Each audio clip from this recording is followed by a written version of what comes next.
Presented by Airtel.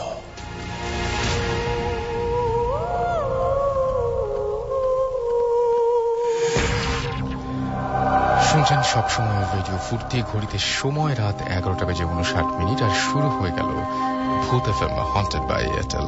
আপনাদের সবাইকে স্বাগত জানাচ্ছি আমি রাসেল, আমার সঙ্গে রয়েছে মাসুম এবং আজকের অতিথিরা। আর আজকে শীতটা যদিও একটু কম, তারপরেও শীতের এই রাতে আমি আশা করব যে ভূত এফএম জমজমাট হয়ে উঠবে এবং অনেক অনেক অনেক অনেক বেশি ভালো লাগবে আপনাদের, সেটাই আশা করব। যারা আমাদের SMS পাঠাতে চান তাদেরকে নিয়মটি বলে দেই। মোবাইলের মেসেজ অপশনে গিয়ে টাইপ করুন ফুর্তি FOORTI ফুর্তি, স্পেস দিয়ে আপনার নাম, স্পেস দিয়ে আপনার মেসেজ আর পাঠিয়ে দিন 9840 নাম্বারে।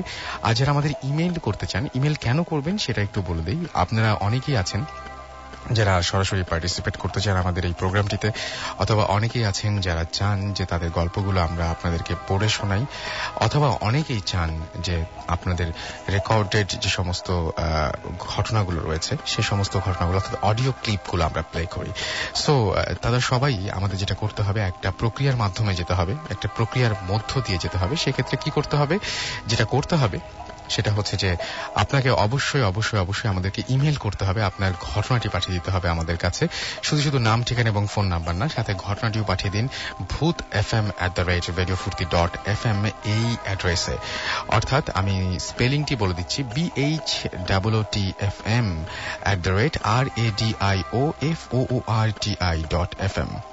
যাই হোক, এই কটা দিন তো বেশ কদিন ধরে হসপিটালে, এবং হসপিটালে তেমন কিছু ঘটেনি। হসপিটালে আমি আসলে বহুদিন ধরেই এরকম বহুদিন বললে ভুল হবে, আসলে 2-1 দিন ধরে এরকম যাচ্ছে হসপিটালে, এবং রাতের বেলায় বেশ উল্টাপাল্টা কোনো কিছু দেখবো বলে একবার মাথায় আসলেও সেরকম কোনো কিছু আসলেই দেখিনি। মাঝখান থেকে আমি বাবা হয়ে গেছি এবং আমার সেটা একটা অদ্ভুত অনুভূতি, এবং আমার মেয়ের জন্ম হয়েছে। সো এটা আসলে আজকের দিনটা অন্যরকম আমার কাছে। যাই হোক, আপনাদের সবাইকে স্বাগত জানাচ্ছি ভূত এফএমে, এবং আজকের এই এপিসোডটি আনফরচুনেটলি যদি কেউ মিস করে ফেলেন তাহলে যেটা আপনাকে করতে হবে সেটা হচ্ছে আপনার এয়ারটেল এম রেডিওর সাহায্য নিতে হবে, এবং এয়ারটেল এম রেডিও থেকে আপনাকে ডায়াল করতে হবে 4040, সিলেক্ট করতে হবে চ্যানেল 22। তাহলে দেখবেন যে একের পর এক বিভিন্ন এপিসোডের অপশন আপনাকে দেওয়া হচ্ছে। যে এপিসোডটি আপনি মিস করেছেন বা যে এপিসোডটি আপনি পুনরায় শুনতে চান সেই এপিসোডটি কিন্তু আপনি চাইলেই শুনে ফেলতে পারেন। এবং সেই সাথে আপনি যদি চান যে ভূত এফএম টিউনটি আপনার টিউন করে ফেলতে, অথবা আপনার কলার টিউন বা মাই টিউন করে ফেলতে, যেটা মাসুম এখন প্লে করছে, তাহলে আপনাকে যেটা করতে হবে, কোড নাম্বারটি মনে রাখতে হবে, অ্যান্ড কোড নাম্বার ইজ 92125, এবং আপনি জাস্ট একটা SMS পাঠিয়েই এই টিউনটিকে অ্যাক্টিভেট করে ফেলতে পারেন, এটাকে আপনার টিউন করে ফেলতে পারেন। সেজন্য আপনাকে যেটা করতে হবে সেটা হচ্ছে মোবাইলের মেসেজ অপশনে গিয়ে টাইপ করতে হবে স্পেস দিয়ে আপনাকে কোড নাম্বার লিখতে হবে, which is 92125, এবং এই মেসেজটি পাঠিয়ে দিতে হবে 3123 নাম্বারে। দেখবেন যে যেই টিউনটি আপনি চাচ্ছিলেন, অর্থাৎ ভূত এফএম যে টিউনটি, সেটি আপনার হয়ে গেছে। যাই হোক, কথা না বাড়িয়ে আমরা এখন ঘটনায় যাব। এবং অনেকেই আছেন যারা ঢাকার বাইরে থাকেন, ঢাকার বাইরে থেকেও অনেকে অনেক সময় আমাদের এখানে আসেন এবং আপনাদেরকে দারুণ দারুণ সব ঘটনা শুনিয়ে যান। কিন্তু অনেকেই আছেন যাদের সেই সৌভাগ্য হয় না বা দুর্ভাগ্য হয় না, তারা যেটা করেন সেটা হচ্ছে সেই ঘটনাটি আমাদের কাছে লিখে পাঠান। তো সেরকম একটি ঘটনা আমরা পেয়েছি খুলনা থেকে, আমরা সেই ঘটনাটি পড়ব। লিখেছেন আমাদেরকে নাইম, বসুপাড়া, সিদ্দিকিয়া মহল্লা, খুলনা থেকে। এবং আমি কি এই মেলটি পড়েছি, আমার মনে হচ্ছে যে জায়গাটি দেখে মনে হচ্ছে পড়েছি। দেখি, প্রিয় রাসেল ভাই, জানি আপনি ভালো আছেন এবং সবসময় ভালো থাকেন। রাসেল ভাই, আমার জীবনে ঘটা প্রথম ঘটনাটি, আচ্ছা, এই জন্যই মনে হচ্ছিল ঠিকানাটি দেখে যে প্রথম ঘটনাটি, উনি যে প্রথম ঘটনাটি পাঠিয়েছিলেন তা আমি কোন একটা এপিসোডে পড়েছি, সেই জন্য তিনি আবারও উৎসাহী হয়ে দ্বিতীয় ঘটনা পাঠিয়েছেন, এবং দ্বিতীয় ঘটনাটি ভালো হওয়ায় এটিও আমি আপনাদের পড়ে শোনাচ্ছি। যাই হোক, তিনি লিখছেন যে রাসেল ভাই, আমি সরাসরি চলে যাচ্ছি আমার জীবনে ঘটে যাওয়া দ্বিতীয় ঘটনাটিতে। দিনটি ছিল বৃহস্পতিবার, অগাস্ট মাস 2010। টিপ টিপ বৃষ্টি পড়ছিল সকাল থেকেই। বলে রাখা ভালো রাসেল ভাই, আমাদের বাড়িতে ব্যাচেলর ভাড়া দেয়া হয়, শুধু দোতলায় একটি ফ্ল্যাট নিয়ে আমি, আব্বু এবং আম্মু থাকি। সেদিন সরকারি ছুটি এবং গরমের ছুটি থাকায় আমাদের বাড়ির সকল ভাড়াটিয়ারা তাদের নিজ নিজ বাসায় চলে যায়, এবং আমার আম্মু ও আব্বু একটি বিশেষ কারণে দুদিনের জন্য চলে যায় গ্রামে। বুঝতেই পারছেন রাসেল ভাই, সম্পূর্ণ বাড়িটিতে আমি সম্পূর্ণ একা এবং আমি ছাড়া একটি মানুষও নেই। সেদিন আব্বু আম্মু না থাকায় একটু রাত করেই বাসায় ফিরি। গোটা বাড়িতে নিজেকে ভীষণ একা এবং অসহায় মনে হচ্ছিল, তাই আমার দুই বন্ধু ইয়াসিনকে ফোন করে বললাম রাতে আমার সাথে থাকার জন্য। তখন ইয়াসিন আমাকে বলল যে ওদের মসজিদের ইমাম সাহেব মারা গেছে, তাই তার জানাজার নামাজ শেষ করে আসতে একটু দেরি হতে পারে। যাই হোক, ইয়াসিনের জন্য অপেক্ষা করতে করতে রাতের খাবার গরম করার জন্য আমি রান্নাঘরে যাই এবং এক এক করে খাবারগুলি গরম করি। রাত তখন আনুমানিক 11টা কি 11:30 হবে। সব কাজ কমপ্লিট করে খেতে বসবো, ঠিক এই সময় ইলেকট্রিসিটি চলে যায়। রান্নাঘরের সবকটি জানালা খোলা, হাতের কাছে কোনো চার্জার লাইটার নেই, সেলফোনটাও আবার অন্য রুমে। জানালা থেকে আসা হালকা চাঁদের আলোয় সম্পূর্ণ ঘরটা যেন ঝাপসা অন্ধকারে ঢাকা। কিছুই বুঝতে পারছিলাম না, স্ট্যাচু হয়ে দাঁড়িয়েছিলাম আর অপেক্ষা করছিলাম কখন আমার বন্ধুটা এসে বলবে নাইম দরজা খোল। হঠাৎ আমার চোখ পড়ল রান্নাঘরের কোনায়, যেখানে সম্পূর্ণ ফাঁকা ছিল। রাসেল ভাই, এখনো সেই দৃশ্যটা আমার চোখে ভাসছে। আমি দেখলাম কেউ একজন হাঁটু গেড়ে মাথা কুঁজো করে বসে আছে। সে পুরুষ না মহিলা কিছুই বোঝা যাচ্ছিল না, শুধু বুঝতে পারছিলাম সে কালো রঙের কিছু একটা পরা। তখন একটি মৃদু ভয় আমাকে ঘিরে ফেললো চারিদিক থেকে। আমি মনে করছিলাম প্রচন্ড ভয়ের কারণে হয়তো হ্যালুসিনেশন হচ্ছে আমার। কি করব বুঝতে পারছিলাম না। অনেক সাহস করে একটা কাশি দিলাম, ভাবলাম এটা যাই হোক না কেন হয়তো চলে যাবে, তা না আমার যদি হ্যালুসিনেশন হয়ে থাকে সেটা দূর হবে, অর্থাৎ যেটা দেখছি সেটা চলে যাবে সেটা না, হ্যালুসিনেশনটা কেটে যাবে সেটা ভেবেই কাশিটা দেয়া। কিন্তু রাসেল ভাই, ভুলটা করলাম তখনই। কাশি দেয়া মাত্রই সে মাথা উঁচু করে এক দৃষ্টিতে তাকিয়ে থাকলো আমার দিকে। মনে হচ্ছিল সে আমার উপর ভীষণ রাগ। এই বুঝি উঠে এসে গলা চেপে ধরবে আমার। প্রায় 8 কি 10 সেকেন্ড পর আমি সিদ্ধান্ত নিলাম যেভাবেই হোক এই ঘর থেকে আমাকে বের হতেই হবে। কিন্তু আমি না পারছিলাম হাঁটতে, না পারছিলাম দৌড়াতে। ভয়ে সারা শরীর যেন অসাড় হয়ে গেছে আমার। অনেক সাহস করে আমি ঘর থেকে বেরিয়ে গেলাম। রাসেল ভাই, ঘটনাটা হয়তো এখানেই শেষ হতে পারত, কিন্তু তারপর যা ঘটল, আমি ওই ঘর থেকে বেরিয়ে চিন্তা করলাম পুরো বাড়ি থেকেই বেরিয়ে যাব, কিন্তু আমি কিছুতেই মেইন দরজা খুঁজে পাচ্ছিলাম না। আমি যত চেষ্টা করছিলাম মেইন দরজার কাছে যেতে, আমি ততবারই ঘুরে ফিরে সেই রান্নাঘরটাতে এসে পড়ছিলাম। সেখানে তখন পর্যন্ত সে মাথা উঁচু করে এক দৃষ্টিতে তাকিয়েছিল আমার দিকে। রাসেল ভাই, 3-4 বার ঘোরাঘুরি করার পরও আমি অনেক চেষ্টা করেও মেইন দরজাটা কিছুতেই খুলতে পারছিলাম না। আমি যেন পাগল হয়ে যাচ্ছিলাম। ভীষণ চিৎকার করা সত্ত্বেও হয়তো গলা দিয়ে একটি স্বরও বের হয়নি। নিরুপায় হয়ে শুধু দাঁড়িয়েছিলাম ভয়ানক সেই ঘরটার মধ্যে। ঠিক কি করব বুঝে উঠতে পারছিলাম না। এখন আমার কি করা উচিত, বা কেন আমি সেন্সলেস হচ্ছি না। হঠাৎ কি যেন বলে উঠল, নাইম দরজা খোল। তারপর সব যেন নর্মাল হয়ে গেল। দৌড়ে গিয়ে দরজাটা খুলেই দেখি আমার ফ্রেন্ড ইয়াসিন। তখন আমার মনে হচ্ছিল হ্যাপি মানুষটা আমি। যাই হোক, তারপর অনেক ওকে নিয়ে চলে গেলাম বাসায়। বাইরে ইলেকট্রিসিটি না আসা পর্যন্ত আমি বাসায় ঢুকিনি এবং আমার বন্ধুকে কিছুই বলিনি, কারণ বললে সে হয়তো দিন রাতে ও আমার সাথে থাকতে ভয় পাবে। সেদিনের পর থেকে কয়েকদিন ভীষণ জ্বরে ভুগতে হয়েছিল। তারপর থেকে ভাই আমি একদম ডার্কনেসটাকে সহ্য করতে পারি না। ভালো লাগলে মেইলটি পড়ে শোনাবেন। আর রেডিও ফুর্তির সকল টিম এবং লিসনারদের নিউ ইয়ারের শুভেচ্ছা। রাইট, নতুন বছরের নতুন শো আমরা শুরু করেছি এবং নতুন বছরের নতুন প্রথম ভূত এফএম আমরা শুরু করেছি। হয়তো আজকে একটু দৈর্ঘ্যে কম হবে এপিসোডটি, বাট আপনাদের সবার মনের আশা পূরণ করবে সেই বিশ্বাস রাখি। এবং আমি এখন চলে যাব ঘটনায়, তবে তার আগে কিছু SMS পড়তে চাই। এবং আমি দেখতে পাচ্ছি কাউসার পুলিশ লাইন থেকে আমাকে SMS করেছেন এবং তিনি বলছেন যে ভূত এফএম এর সাথে থাকবো, হ্যাপি নিউ ইয়ার। নাবিল আমাদের লিখেছেন ভূত এফএম দারুণ হচ্ছে, নতুন বছরের শুভেচ্ছা জানিয়েছেন। রুবেল আমাদের SMS করেছেন। এছাড়াও আমাদেরকে SMS করেছেন ইনজামুল নরসিংদীপ থেকে এবং আমাদেরকে SMS করেছেন ডেভিড, SMS করেছেন ওয়াসিম বালিকা অসীম এবং SMS করেছেন হাসান মিরপুর থেকে। আশিক আমাদের SMS করেছেন, SMS করেছেন দেখতে পাচ্ছি শোভা মিরপুর থেকে এবং তিনি ভূত এফএম রেগুলার শোনেন এবং কখনো SMS করা হয়নি। সাইফুল আমাদের উত্তরা থেকে SMS করেছেন এবং তিনি বলছেন যে ভূত এফএম ইজ রক। আচ্ছা, ভূত এফএম রকস, এবং তিনি লিখছেন লাইট অফ করে ভূত এফএম শুনছেন তিনি। আমাদেরকে এছাড়াও মোহাম্মদ জুবায়ের রহমান SMS করেছেন আমাদেরকে রাতুল, SMS করেছেন জয়, এবং SMS করেছেন আমাদেরকে তানজু, SMS করেছেন শিশির, রকি, সামান্তা ঢাকা থেকে, ফয়সাল উসমানী মিরপুর থেকে, এছাড়া আমাদেরকে আদ্রিতা SMS করেছেন, অনেকদিন পর তিনি ভূত এফএম শুনছেন এবং লিখেছেন চরমস, ওয়েলকাম ব্যাকস। এছাড়া আমাদেরকে মাহিয়াত লিখেছেন হ্যাপি নিউ ইয়ার।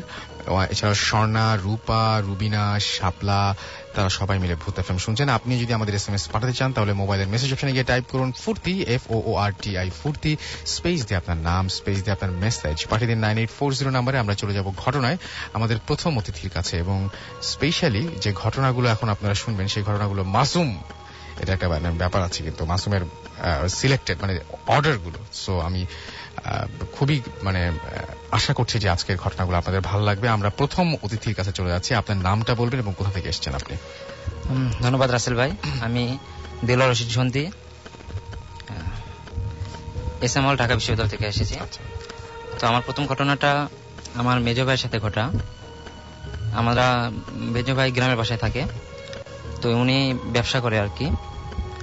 তো উনি একদিন ধানের ব্যবসা করে, তো একদিন উনি এবং ওনার ফ্রেন্ড দুইজন মিলে আমাদের গ্রাম থেকে বেশ দূরে একটা হাটে গেছে সাইকেল নিয়ে ব্যবসা করার জন্য।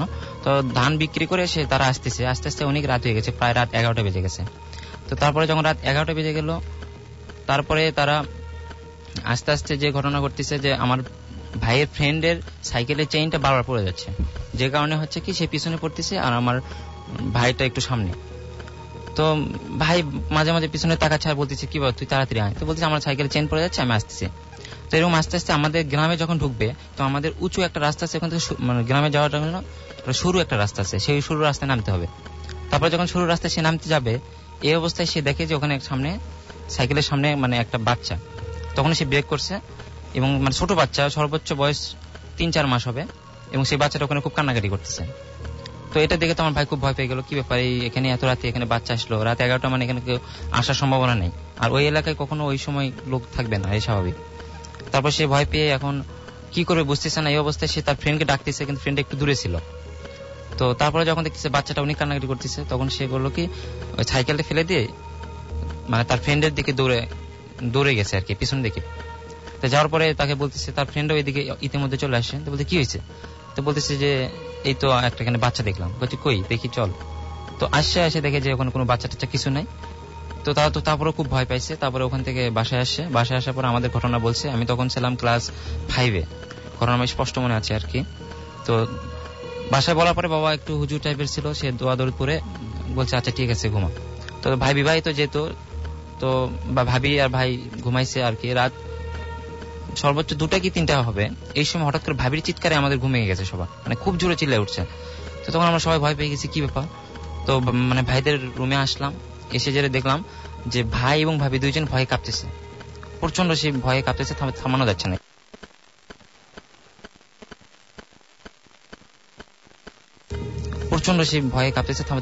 না। এরকম খুব ঠকঠক করে কাঁপতেছে। আমরা তখন খুব ভয় পেয়ে গেছি।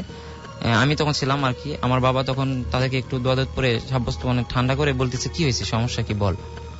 তারপরে ভাই যেটা বললো আর কি, যে সে রাতে তার কাছে মনে হচ্ছে যে স্বপ্নে দেখতেছে এরকম যে একটা মেয়ে, একটা মহিলা অনেক সুন্দর এবং সাদা কাপড় পরে তাকে এসে ডাকতেছে এবং বলতেছে যে তুই চল আমার সাথে চল, তুই আমার বাচ্চাটাকে ফেলে আসলি, আমার বাচ্চাকে নিয়ে গেলি না, তুই দৌড়ে আসলি কেন।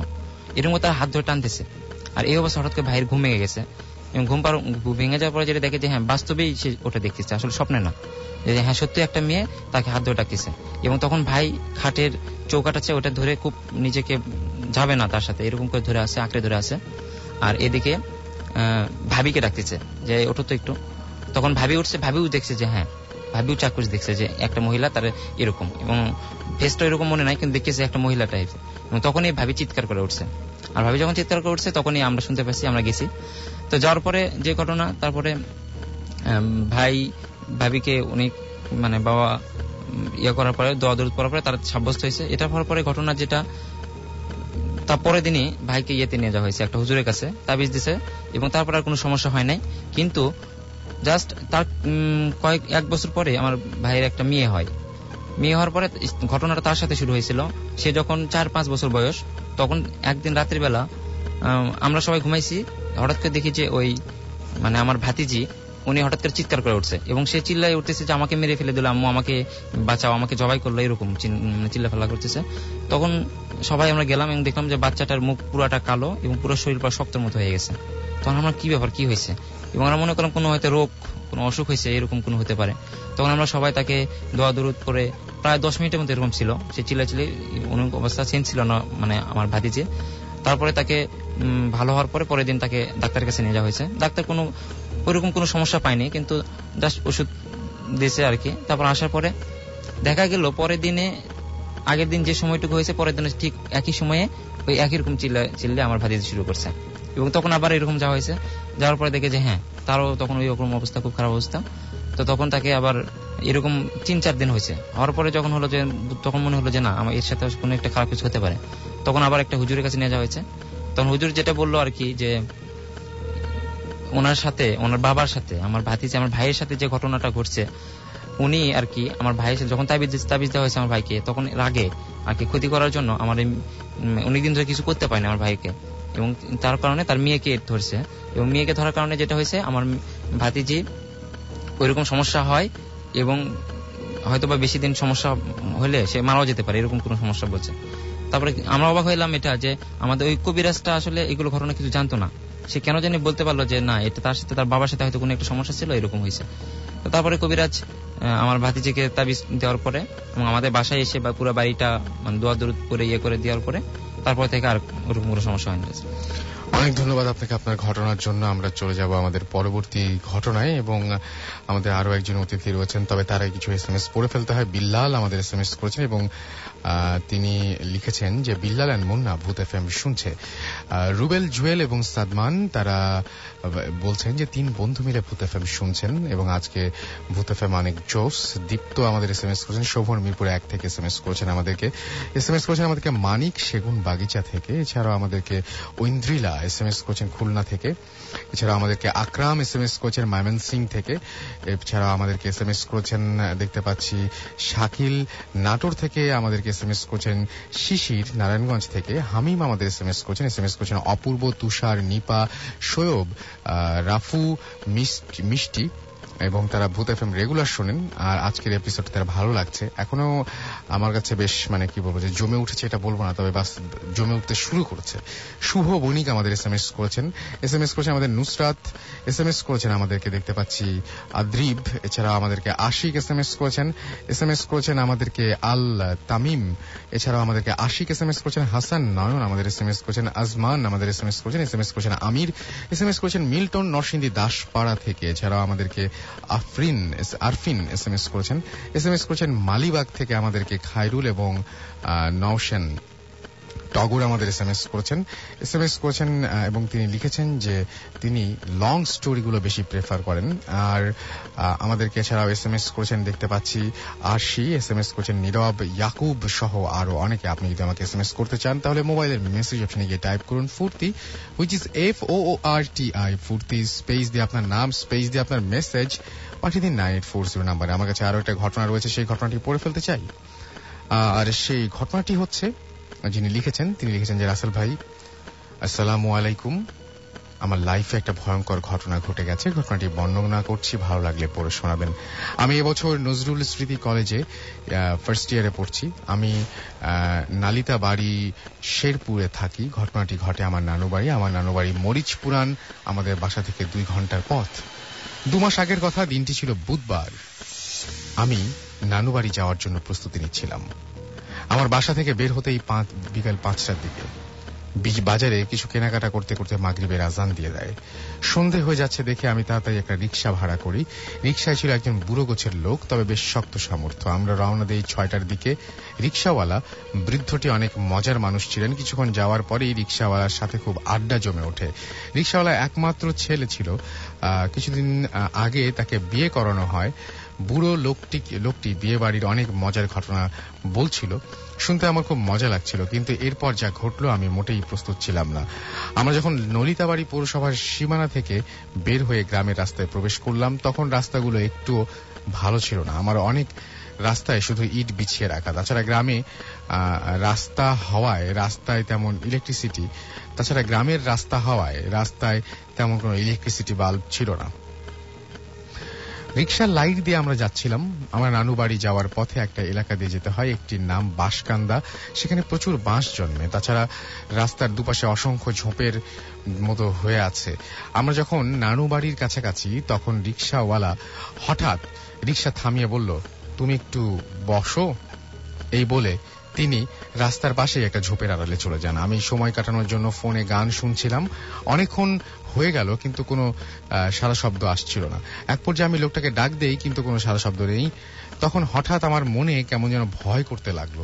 তখন আমি রিক্সা থেকে নামলাম খোঁজার জন্য। তখন আমি বুঝতে পারলাম চারপাশে সত্যিই খুব অন্ধকার। মোবাইলের লাইট দিয়ে আমি চারপাশে লাইটের আলো ফেললাম। ফাঁকা গাছ, ফাঁকা রাস্তা, বাঁশঝাড় ছাড়া আর কিছুই দেখা যায় না। কিছুক্ষণ পর শুধু বাঁশপাতার সরসর শব্দ। হঠাৎ পাশের ঝোপ থেকে একটা গোঙানির মতো আওয়াজ এলো। সেদিকে দৌড়ে গেলাম, কিন্তু গিয়ে দেখি যা দেখলাম তা আমি কোনোদিন ভুলতে পারবো না। ফয়সাল লাইটের আলোতে, ফ্ল্যাশ লাইটের আলোতে আমি দেখলাম যে মাটিতে পড়ে আছে, তার গলা থেকে বুক পর্যন্ত চেরা। আমি আমার জীবনে এরকম ভয়ঙ্কর দৃশ্য দেখিনি, এবং সেটা সচক্ষেই দেখতে হয়েছে আর কি। এবং তিনি বলে, সেন্স ফিরে এসে দেখি যে আমি বিছানায় শুয়েছি। আমার চারপাশে অসংখ্য পরিচিত মানুষ। তাদের মধ্যে একজন মামাকেও দেখলাম। মামাকে রিক্সাওয়ালার কথা বলতেই বলল সেখানে নাকি কোনো কেউ ছিল না। একজনের নামাজ পড়তে গিয়ে আমাকে বাঁশঝাড়ের কাছে পেয়েছে। তাহলে আমি কি দেখেছিলাম? আর সেখানে যদি রিক্সাওয়ালা নাই থাকে, তাহলে আমি এখানে কিভাবে এলাম? আর মামাকে সব বলার পর মামা কয়েকজনকে নিয়ে পুরো বাঁশ বন খুঁজেছে। আমি নিজেও সেখানে গিয়েছিলাম। তাহলে সেই লোকটার কোনো চিহ্ন বা কোনো রক্ত কিছুই পাইনি। তবে আমার মোবাইলটা নিয়ে সেখানে পড়েছিল, এবং অথচ গত রাতে আমি যখন লোকটার সামনে দাঁড়িয়েছিলাম, তখন আমি দেখেছি যে কি পরিমাণ রক্ত লোকটার শরীর থেকে বের হয়েছিল রাস্তায়। রাসেল ভাই, আমি জানি না এর মানে কি, আর কেনই বা আমার সাথে এমন ঘটলো। আমি আজও এর কোনো হদিস পাইনি। এই ছিল ঘটনা, এবং এই ঘটনাটি আমাদের যিনি পাঠিয়েছেন তার নামটি আমি আরো একবার পড়ে ফেলতে চাই। তার নামটি হচ্ছে রনি, এবং রনি এই ঘটনাটি লিখেছেন। রনি, আপনাকে অসংখ্য ধন্যবাদ এরকম চমৎকার একটা ঘটনা পাঠিয়ে দেওয়ার জন্য।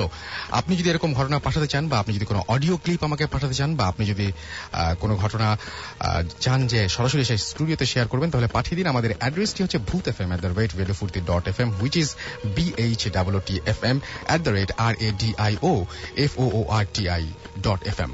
আমরা কি একটা ছোট্ট ব্রেকে যাব এখন, নাকি আমরা আরেকটা ঘটনা শুনতে পারি? আমরা একটা ছোট ব্রেকে যাব, এবং ব্রেকের পরে আবারও ফিরে আসছি নতুন ঘটনা নিয়ে। সেই পর্যন্ত সবাই আমাদের সঙ্গেই থাকুন। Stay tuned to Radio Furti and don't stop the Furti.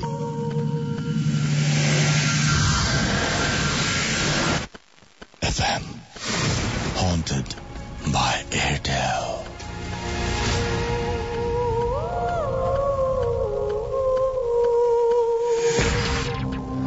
শুনছেন সব সময় রেডিও ফুর্তি, আর ঘড়িতে সময় রাত 12:25। আমি রাসেল আছি সাথে, এবং আমরা একটার পর একটা দারুণ দারুণ সব ঘটনা শুনছি। বছরের প্রথম ভূত এফএমে আমার এবং মাসুমের পক্ষ থেকে থাকলো আপনাদের জন্য অনেক অনেক অনেক অনেক শুভেচ্ছা, এবং আশা করছি যে এই বছরটিতেও আগের বছরগুলোর মতো আপনাদের সহযোগিতা পাবো।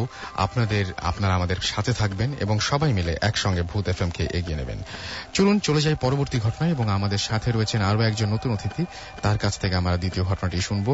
আপনার নামটা একটু বলবেন এবং জানাবেন আমাদেরকে যে কোথা থেকে আপনি এসেছেন। ধন্যবাদ রাসেল ভাই।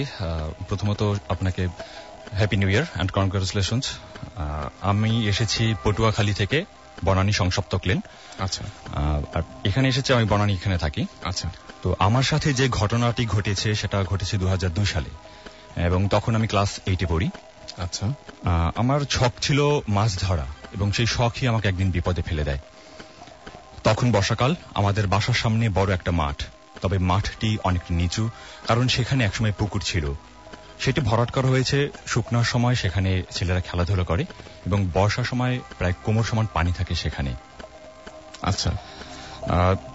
তো আমাদের বাসা থেকে বেশ কিছুটা দূরে, প্রায় 60 থেকে 70 ফুট দূরত্ব, মাঠের অন্য প্রান্তে একটি মাত্র ঘর ছিল এবং তার পাশে অনেকগুলো গাছ ছিল এবং সেখানে একটি তেঁতুল গাছ ও একটি বট গাছ ছিল।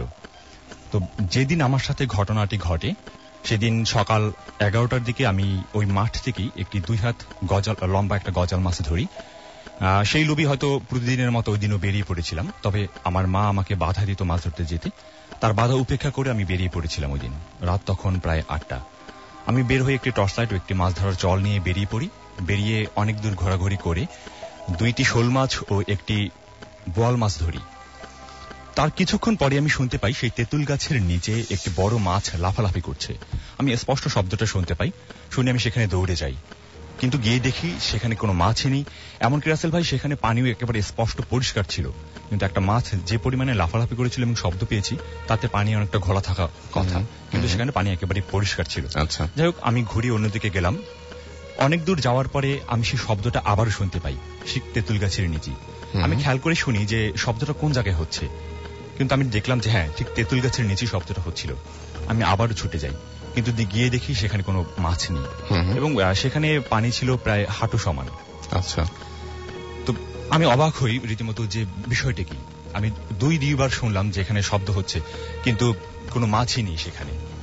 তো আমি সেখান থেকে জাস্ট 4 থেকে 5 পা দূরে সরেছি, তখনই আবার সেই শব্দটা আমি শুনতে পাই এবং আমার খুব কাছে থাকাতে আমি স্পষ্ট বুঝতে পারি যে আমার পাশেই শব্দটা হয়েছে, খুব কাছেই। আচ্ছা, তো আমি ফিরে তাকিয়ে টর্চের আলোতে দেখতে পাই যে সেখানে একটি প্রায় 3 থেকে 3.5 হাত লম্বা একটি গজাল মাছ সেখানে নড়ছে। তো আমি দেখে সেই মাছটাকে আমি যখনই ধরতে যাই তখনই মাছটা দৌড়ে পালায়। তো আমি চুপচাপ দাঁড়িয়ে থাকি যে মাছটা হয়তো আবারও এখানে আসবে, যেহেতু আমি অনেকবারই শব্দটা শুনেছি। তো আমি চুপচাপ দাঁড়িয়ে থাকি।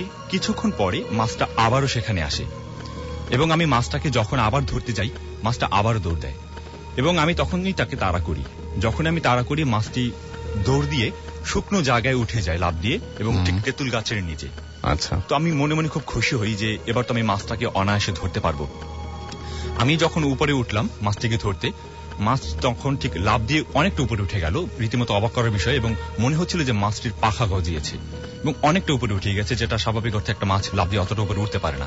এবং ঠিক তখনই আমার চোখে যায় উপরের দিকে এবং আমি দেখি তেঁতুল গাছের উপরে একটা ডালে বসা একটা সাদা শাড়ি পরা একটা লোক বসে আছে। তার ফেজ অতটা স্পষ্ট বোঝা যাচ্ছিল না, তবে তার দাঁত দেখা যাচ্ছিল। সে আমার দিকে তাকিয়ে হাসছিল। তো বিষয়টা দেখে আমি খুবই ভয় পাই এবং তখন আমি মনে মনে দোয়া পড়তে থাকি এবং দৌড় দিয়ে বাসার দিকে চলে যাই। তো আমি যখন বাসার দিকে যাচ্ছিলাম তখন আমার পেছন থেকে শব্দটা আরো বেশি হচ্ছিল। তখন মনে হচ্ছিল যে আরো অনেকগুলো মাছ একত্রে মিলে সেখানে লাফাচ্ছে এবং ক্রমশ শব্দটা আমার কাছে চলে আসছে। মনে হচ্ছিল যে আমার পিছনে কেউ কেউ হাঁটছে, আমার তাড়া করছে, এরকম আমার একটা মনে হচ্ছিল। আমি বাসায় চলে যাই। যাই হোক, কোনো সমস্যা আমার হয়নি সেখানে। বাসায় যাওয়ার পরে আমার আম্মুকে আমি বলি বিষয়টা এবং হাঁপাচ্ছিলাম। মা তখন বলল যে তোমাকে আমি আগেই বলেছিলাম যে তুমি যেও না, কোনো সমস্যা হতে পারে। যাই হোক, তো আমার হাতে যে ব্যাগটা ছিল, আমি আগে বলেছিলাম যে আমি 2টা শোল মাছ এবং একটি বোয়াল মাছ পেয়েছিলাম। সেই ব্যাগটা আমি আম্মুর হাতে তুলে দিই যে এটা রাখো। আম্মু ব্যাগটা হাতে নিয়ে দেখে যে সেখানে কোনো মাছ নেই। তো আমাকে বললো যে আমি কি রাখবো, এখানে তো কিছুই নেই। তো আমি বললাম কেন, এখানে তো 3টা মাছ আছে, 2টা শোল মাছ এবং একটি বল মাছ। তো বললো যে কিছু নেই, আমাকে দেখালো। কিন্তু ব্যাগ একেবারে ভালো ছিল, ছিল না। হ্যাঁ, যাই হোক, ছিল না। তো যাই হোক, তো আমি ছোটবেলা থেকে একা ঘুমাতাম। ওই দিন আমি আম্মুর সাথে ঘুমাই যেন পরবর্তীতে কোনো ভয় না পাই। আসলে ভাই, আমার যখন ঘুম আসছিল চোখে তখন আমি সেই শব্দটা শুনতে পাচ্ছিলাম, মাছের লাফালাফির শব্দটা। এবং ওই দিন রাতে আমার গায়ে প্রচন্ড জ্বর ওঠে এবং 2-3 দিন ছিল। যাই হোক, পরে ডাক্তার দেখিয়েছি, ওষুধ খেয়েছি, কোনো ভালো হচ্ছে না। পরে আমার হুজুরে ওষুধ পানি পড়া দিল এবং একটি তাবিজ দিল। যাই হোক, 3 দিন পরে আমার জ্বর ভালো হয়। কিন্তু ঘটনাটা এখানেই শেষ না। এরপরে যেটা হয়েছে, ওই যে ঘরটা ছিল যেখানে আমার তেঁতুল গাছের ওখানে যে ঘটনাটা ঘটেছে, তার পাশে যে ঘরটি ছিল, সেই ঘরের একটি মেয়ে, সে ওই তেঁতুল গাছের নিচেই 1 সপ্তাহ পরে গায়ে আগুন দিয়ে মারা যায় এবং সেই মেয়েটি তখন ক্লাস 4-এ পড়ে। কোনো কারণ ছিল না গায়ে আগুন দেওয়ার। তো যখন সে গায়ে আগুন দেয়, তার কিছুক্ষণ আগে তার বড় বোনকে বলেছিল যে আমি কিন্তু গায়ে আগুন দেব। তো তার বড় বোন বলেছিল যে কেন আগুন দিবি, কি কারণে?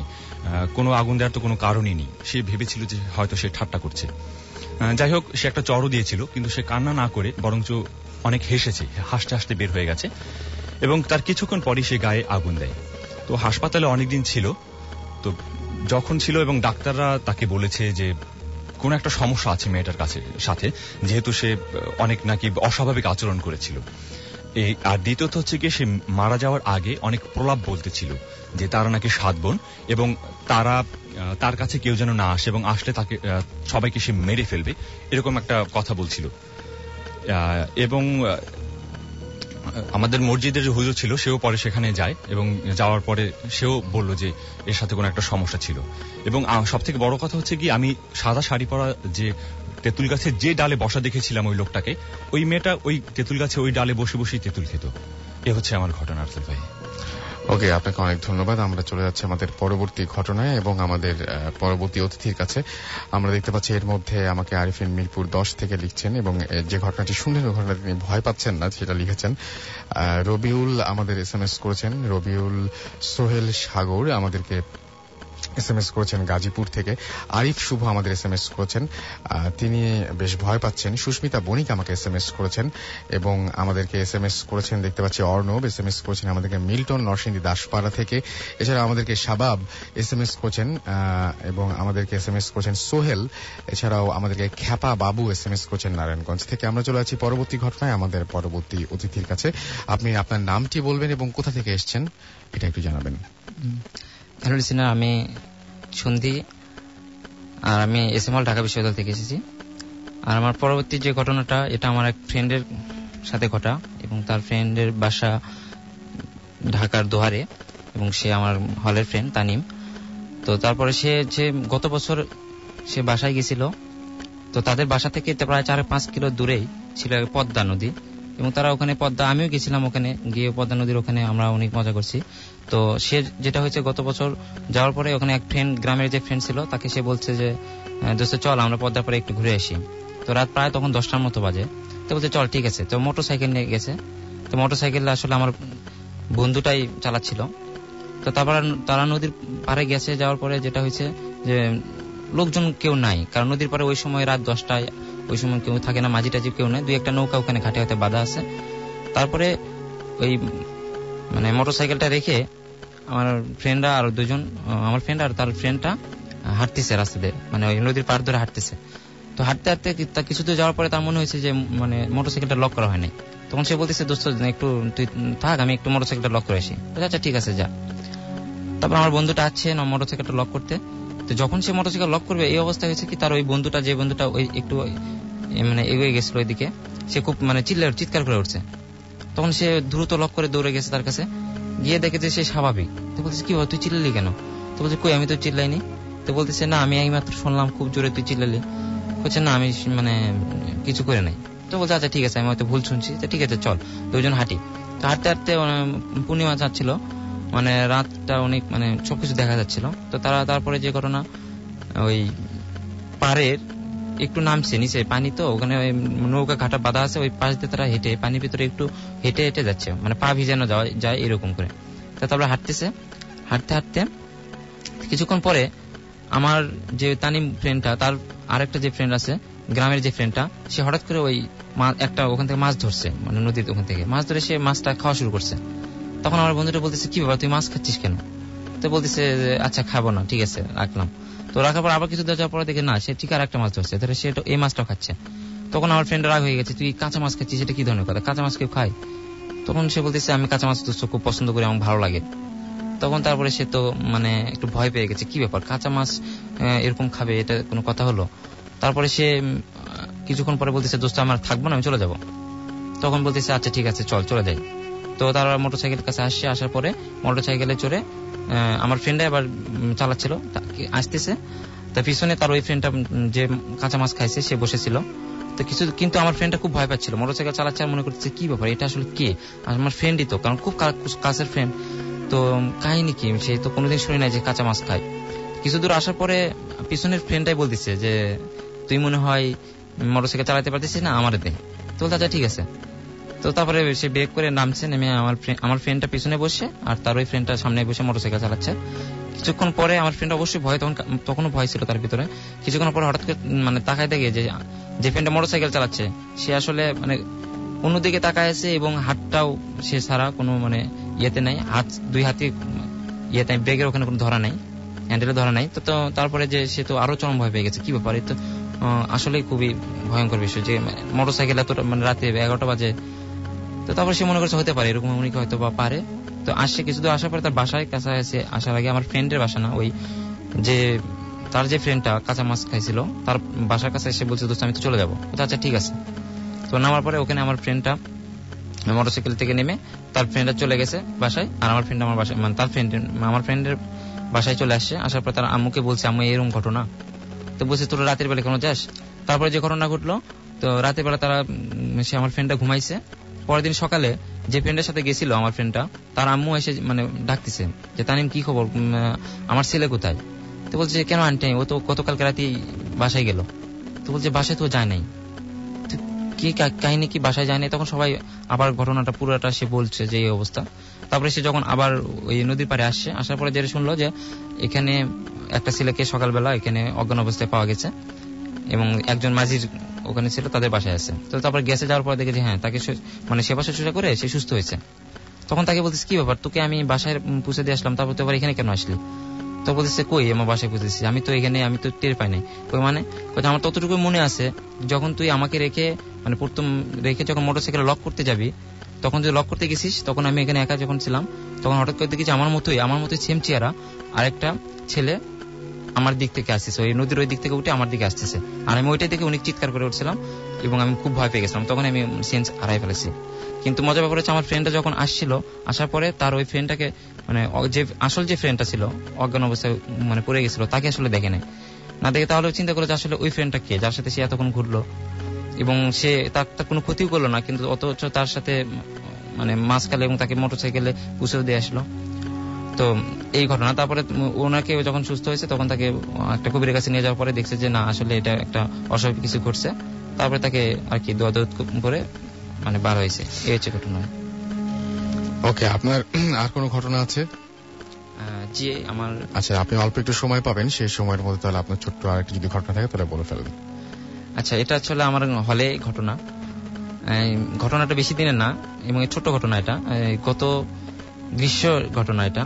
তো আমাদের হলে রাসেল ভাই হলে পিছনে একটা আম গাছ আছে এবং আমরা ফ্রেন্ডরা মিলে ছাদের উপরে গিয়ে চুরি করে আম পারি। তো তারপরে সেই দিন কিন্তু যেহেতু সমস্যা, হলে গিয়ে অনেক ছেলে পেলে অনেক আম চুরি করে অনেক কিছু করে, এই জন্য আমাদের যে গেটটা ছিল হলে ছাদে ওঠা, তো ওই গেটটা সেদিন মানে লোয়ার গেট, তো ওইটা আপনার সরানো যায় আর কি, মই টাইপের ছিল। তো ওটা সেদিন মানে ছড়ায় রাখছে স্যারেরা যে ওখানে আর কেউ উঠে যেন না পারে, উঠতে না পারে। তো আমি আমার আরেক ফ্রেন্ড দুইজন মিলে মসজিদের ভিতরে আমাদের মসজিদের ভিতরে একটা জানালা আছে, জানালাতে পার হয়ে ছাদে ওঠা যায়। তো আমরা জানালা খুলে ছাদে উঠছি। ওঠার পরে যে ঘটনাটা, আম পারবো, তো আমার ফ্রেন্ড, আমার কাছে ছোট একটা টর্চ ছিল, তো আমরা যখন আম পারবো তখন গাছের দিকে লাইট মারছি, মারার পরে দেখি যে ওখানে আমাদের ফ্রেন্ড ও ওখানে বসে আছে। তো আমরা তো এটা দেখে আরো ভয় পেয়ে গেছি, কি ব্যাপার এই এত রাতে, রাত তখন প্রায় 2টা বাজে। মানে আমরা তোকে বলছি কি ব্যাপার তুই এখানে আম পারতে আছিস একা একা? তো সে কোনো কথা বলতেছে না। তখন তো এটা শুনে আমরা আরো ভয় পেয়ে গেলাম এবং তখন তার চোখের দিকে যখন আমরা তাকাইছি তখন দেখি যে না, তার চোখটা পুরো প্রায় রক্তের মতো লাল এবং এটা আমাদের দিকে আরো মানে এমনভাবে তাকায় আছে এবং আমাদের ভয় দেখাই দিচ্ছে। আমরা এটা খুবই ভয় পেয়ে গেছি, আমি আর আমার ফ্রেন্ড। সে তো এরপরে বলতে আমার যে পাশে যে ফ্রেন্ড ছিল সে তার ধমক গেছে, এই তুই ফাজলামি করতেছিস কেন, এরকম কিছু। আর এই ঘটনার পরপরই আমার ওই যে ফ্রেন্ডটা গাছে ছিল, তো ওখান থেকে সে সাথে সাথে গাছের একদম নিচে লাফ দিচ্ছে। লাফ দেওয়ার পরেই মানে এমন একটা আকার ধারণ করছে, আসলে ওটা স্পষ্ট আমি বলতে পারবো না, কারণ টর্চটা আমরা সাথে সাথে ঘুরে মানে নিচে দিতে পারি নাই। তো এমন একটা আকার ধারণ করছে ধরে মানে প্রায় বড় একটা বিড়াল টাইপের এরকম কিছু কালো করে সে মানে মুহূর্তের মধ্যে ভ্যানিশ হয়ে গেছে। তো এটা ঘটনা আমরা খুব ভয় পাওয়ার পরে আমরা নিচে নেমে এসে ওই ফ্রেন্ডের বাসায় মানে হলে রুমে গেছি, যে ফ্রেন্ডটা গাছে ছিল, গিয়ে দেখি সে ঘুমাইতেছে, কারণ রাত 2টা বাজে স্বাভাবিকভাবে ঘুমানোর কথা। তো তারা ডেকে বললাম কি তুই ওখানে কেন গেছিলি? তো বলতেছে না আমি তো ওখানে যাইনি, আমি তো আসলে এখানেই ঘুমাইছি। তো এই হচ্ছে ঘটনা ভাই। আর এরপর থেকে আসলে আমরা যে দুইজন ফ্রেন্ডটা দেখছি আমরা আর কখনো ছাদে আর হয়ে উঠি না। ওকে, আপনাকে অনেক ধন্যবাদ। আমরা চলে যাব আমাদের পরবর্তী ঘটনা, তাদেরকে ছোট্ট বিজ্ঞাপন বিরতি লাগবে, আমরা নতুন অতিথি নিয়ে আসবো আপনাদের জন্য। আর ইন দ্য মিন টাইম আপনারা যারা আমাদের SMS করতে চান তাহলে মোবাইলের মেসেজ অপশনে গিয়ে টাইপ করুন ফুর্তি, which is FOORTI ফুর্তি, স্পেস দিয়ে আপনার নাম, স্পেস দিয়ে আপনার মেসেজ পাঠিয়ে দিন 9840 নাম্বারে। ফিরে আসছে একটু পরে।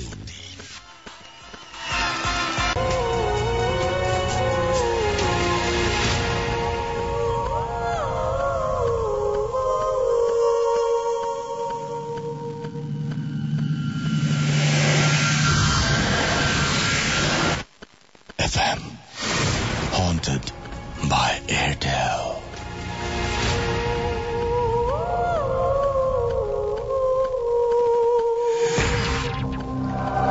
শুনছেন সব সময় রেডিও ফুর্তি ঘড়িতে সময় রাত 12:49। আমি রাসেল আছি সাথে, আমার সাথে রয়েছে মাসুম এবং আজকের অতিথিরা। চলছে ভূত এফএম হন্টেড বাই এয়ারটেল। আর আপনারা অনেকে এসএমএস করছেন, দেখতে পাচ্ছি কাজল আমাদের এসএমএস করেছেন সোনার পাড় থেকে। এছাড়া আমাদেরকে আতিক এসএমএস করেছেন আমাদেরকে পাপড়ি ভূতের গলি থেকে। এছাড়াও শোভন মিরপুর 1 থেকে এসএমএস করেছেন আমাদের। এসএমএস করেছেন মিঠু, এসএমএস করেছেন মেহেদি, এছাড়াও এসএমএস করেছেন সাদ্দাম, এসএমএস করেছেন নোমান, বিল্লাল, সুমন, রাইসা, এছাড়াও মাসুম জাহান, এসএমএস করেছেন রাফেল, এসএমএস করেছেন আমাদেরকে শিফা সহ আরো অনেকে। আপনি যদি এসএমএস করতে চান তাহলে মোবাইলের মেসেজ অপশনে গিয়ে টাইপ করুন ফুর্তি, FOORTI ফুর্তি, স্পেস দিয়ে আপনার নাম, স্পেস দিয়ে আপনার মেসেজ পাঠিয়ে দিন 9840 নাম্বার। আমরা চলে যাচ্ছি আমাদের পরবর্তী ঘটনায়, আমাদের পরবর্তী অতিথির কাছে, এবং আপনার নামটা বলে আপনি জানাবেন যে আপনি কোত্থেকে এসেছেন। ধন্যবাদ রাসেল ভাই। আমি মেহেদি জামান সুফল, আমার হোম ডিস্ট্রিক্ট বগুড়াই। আমি থাকি ঢাকার মিরপুর শেওড়াপাড়াতে। প্রথমে আমি আমার তরুণ ভাই তপু, আপনি সরাসরি ঘটনায় বলেন ভাই। হ্যাঁ, তো এটা হচ্ছে গত 2001 সালের ঘটনা। এটা ঘটেছিল আমাদের স্যারের সঙ্গে। উনি আমরা একদিন সকালবেলা খবর পাই, মানে শুনি স্যার স্কুলের সামনে অজ্ঞান হয়ে পড়ে আছেন। এটা শুনে আমরা অ্যাকচুয়ালি আর কি সবাই স্বাভাবিকভাবেই চলে যাই সেখানে স্যারকে দেখার জন্য। তো সেখানে যাওয়ার পর আমরা দেখি স্যারকে পানি দেওয়া হচ্ছে, বিভিন্ন মানের সেবা করা হচ্ছে তাকে জ্ঞান ফেরানোর জন্য। তো যখন তার জ্ঞান ফিরল, সবাই বলল কি হয়েছিল আপনার, আপনি কেন এখানে পড়েছিলেন? স্যারের যিনি স্ত্রী তিনি বললেন যে উনি তো রাতের বেলা ইসলামী জলসা শুনতে গিয়েছিলেন হচ্ছে কয়েক কিলো দূরে একটা গ্রামে। তারপরে তার কোনো খোঁজ পান নাই, সকালবেলা তাকে অজ্ঞান অবস্থায় পাওয়া গেছে।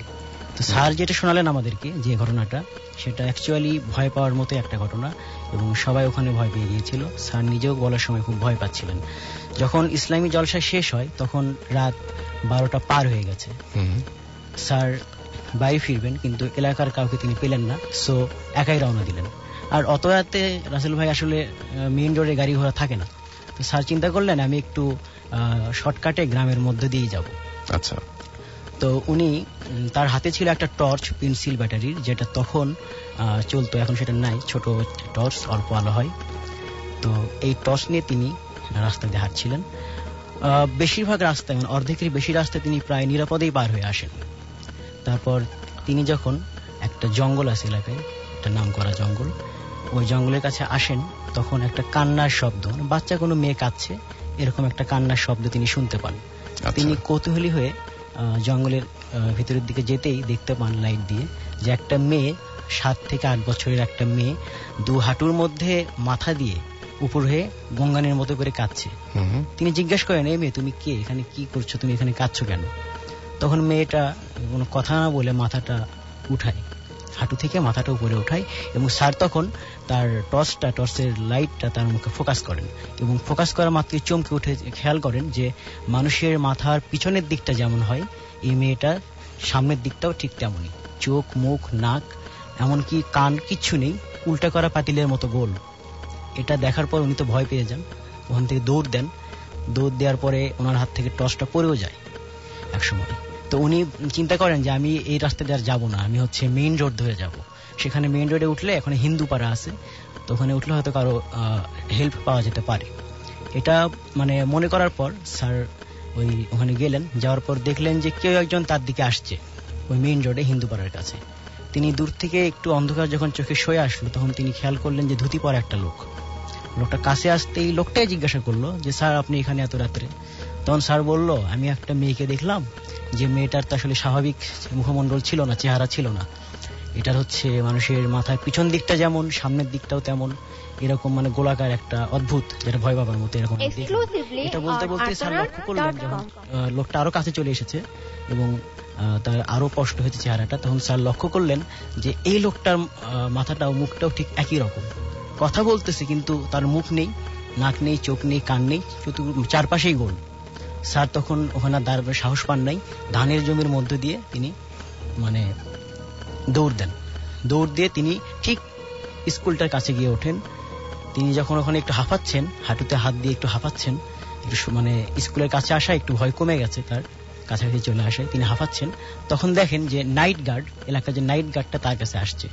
স্যার যেটা বলেছিলেন যে তার স্পষ্ট মনে নেই যে নাইট গার্ডের হাতে একটা আলোক উৎস ছিল, সেটা কিসের, হ্যারিকেন না টর্চ, এটা তার মনে নেই, তবে এটা শিওর যে একটা আলোর উৎস সেখানে ছিল।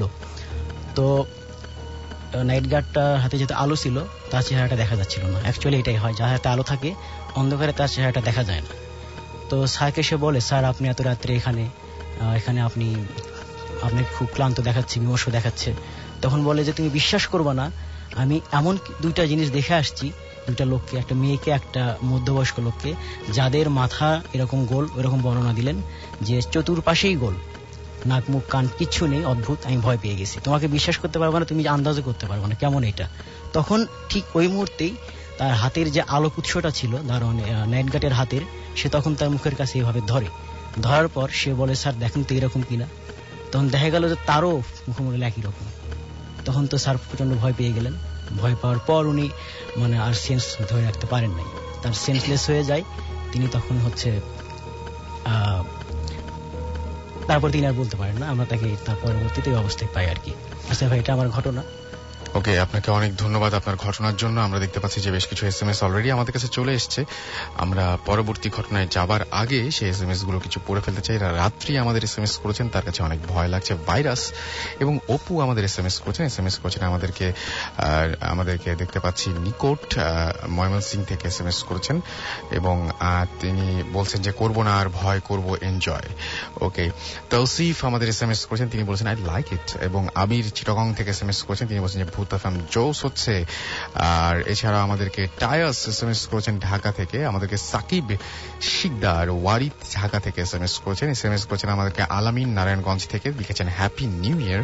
এছাড়া আমাদেরকে রাজীব এবং আকাশ এসএমএস করেছেন আমাদেরকে লিনা খিলগাঁও থেকে। এছাড়াও রিজভি আমাদের এসএমএস করেছেন খুলনা থেকে, পাপড়ি আমাদের এসএমএস করেছেন আবারও ভূতের গড়ি থেকে, আমাদেরকে রাজীব এসএমএস করেছেন আমাদেরকে ববি এসএমএস করেছেন, সুবন ঘোষ, এছাড়াও সুজন কুমার আমাদের এসএমএস করেছেন তুহিন, মাসুদ পারভেজ চট্টগ্রাম থেকে আমাদের এসএমএস করেছেন, রেগুলারই এসএমএস করেন, আজকেও তিনি এসএমএস করেছেন, এবং তিনি বলছেন যে আজ আমার জন্মদিনের অনেক অনেক শুভেচ্ছা আপনার জন্য, এবং আশা করছি সামনের দিনগুলো আপনার অনেক অনেক অনেক অনেক ভালো যাবে। আর এছাড়া আলমগীর আমাদের এসএমএস করেছেন আমাদেরকে আকুল এসএমএস করেছেন, আমাদেরকে দেখতে পাচ্ছি প্রিন্সেস, এছাড়াও আরো দেখতে পাচ্ছি রিগান এসএমএস করেছেন, আমাদেরকে রিশতা এসএমএস করেছেন মিঠুন, মেহেদি, নাসিম, নাসির, সাজ্জাদ পাভেল বরিশাল থেকে, আমাদেরকে মিশন চট্টগ্রাম থেকে এসএমএস করেছেন, আশিক আমাদের এসএমএস করেছেন, নতুন বছরের শুভেচ্ছা জানিয়েছেন, রোহান আমাদের রাজশাহী থেকে এসএমএস করেছেন আমাদেরকে নুমা এসএমএস করেছেন, আরিফ, দুলা, ফাহিম, মুস্তাকিম, এছাড়াও রাজু চাঁদপুর থেকে এসএমএস করেছেন, মুন্না হাজারিবাগ থেকে এসএমএস করেছেন আমাদেরকে তুষার এসএমএস করেছেন, ইকরামুল বাড়ি, এছাড়াও ডেন্টিস্ট অপু জরিফ এসএমএস করেছেন চট্টগ্রাম থেকে আমাদেরকে, এছাড়াও এসএমএস করেছেন আদ্রিতা, এসএমএস করেছেন তুলি, রিয়াজ সহ আরো অনেকে। আপনি যদি আমাদের এসএমএস করতে চান তাহলে আপনার মোবাইলের মেসেজ অপশনে গিয়ে টাইপ করুন ফুর্তি, হুইচ ইজ FOORTI ফুর্তি, স্পেস দিয়ে আপনার নাম, স্পেস দিয়ে আপনার মেসেজ পাঠিয়ে দিন 9840 নাম্বারে। আরেকটা কথা বলতে চাই যে আগামী যে এপিসোডটি, সেই এপিসোডে যারা সরাসরি পার্টিসিপেট করতে চান, যারা চান তাদের ঘটনাগুলো পড়ে শোনানো হোক, এবং যারা চান যে তাদের অডিও ক্লিপগুলো আমি প্লে করি, তারা অবশ্যই ভূত এফএম @radiofuርቲ.fm এই অ্যাড্রেসে আপনাদের ঘটনাগুলো আমার কাছে পাঠিয়ে দিন। আমরা সেটা প্রচার করব আগামী সপ্তাহে, এবং আগামী সপ্তাহে ব্যাপারটা আগে থেকেই বলে দিচ্ছি যে আপনাদের ঘটনা যত বেশি ভালো হবে তত বেশি সবাই এনজয় করবে। সো আপনাদের অবশ্যই সেরা ঘটনাগুলো, যে ঘটনাগুলো আমরা করে ফেলেছি অলরেডি বা বলে ফেলেছি অলরেডি, সেই ঘটনাগুলো বাদ দিয়ে আরো যে সমস্ত ঘটনা রয়েছে সেই সমস্ত ঘটনাগুলো আমাদেরকে জানিয়ে দিন। অনেক সময় দেখা যায় যে আমাদের পরিবারে, অথবা আমাদের আত্মীয় স্বজনের মধ্যে অনেকেই এরকম থাকেন যাদের ঘটনা আমরা মন্ত্রমুগ্ধের মতো শুনি, তাদের বয়সটা একটু হয়তো বেশিই হয়, তাদেরকেও উৎসাহিত করুন ভূত এফএমের ব্যাপারে। আমরা চাই যে যারা আমাদের গুরুজন রয়েছেন, যারা অনেক চমৎকার করে ঘটনা বলেন এবং যারা অনেক ঘটনার সম্মুখীন হয়েছেন বহুবার, তাদেরকে আমরা স্টুডিওতে নিয়ে আসবো এবং আপনাদের সবাইকে তাদের কাছ থেকে শোনা ঘটনার মাধ্যমে আনন্দ দেব। সো সেই সমস্ত মানুষগুলোকে আমরা স্টুডিওতে বেশি বেশি করে চাই। সুতরাং আপনার পরিবারেরই ভেতরে হয়তো কেউ একজন এরকম রয়েছেন, তাকে উৎসাহিত করুন ভূত এফএম এ আসবার ব্যাপারে। আমার মনে হয় যে ব্যাপারটা অনেক ভালো হবে। আমি অনেককে দেখতে পাচ্ছি SMS করেছেন, এবং অনেকে দেখতে পাচ্ছি যে SMS করে জানাচ্ছেন যে নতুন বছরের শুভেচ্ছা। নতুন বছরের প্রথম ভূত এফএম, এবং সেই ভূত এফএমটা আমরা চাইবো যে আমরা এই সারা বছর ধরে আরো বেশি বেশি বেশি করে ভয় দিয়ে যাব আপনাদেরকে, এবং যতক্ষণ পর্যন্ত ভয় মিশ্রিত আনন্দ আপনাদের ভালো লাগবে ততদিন পর্যন্ত আমরা আপনাদের সাথে রয়েছি।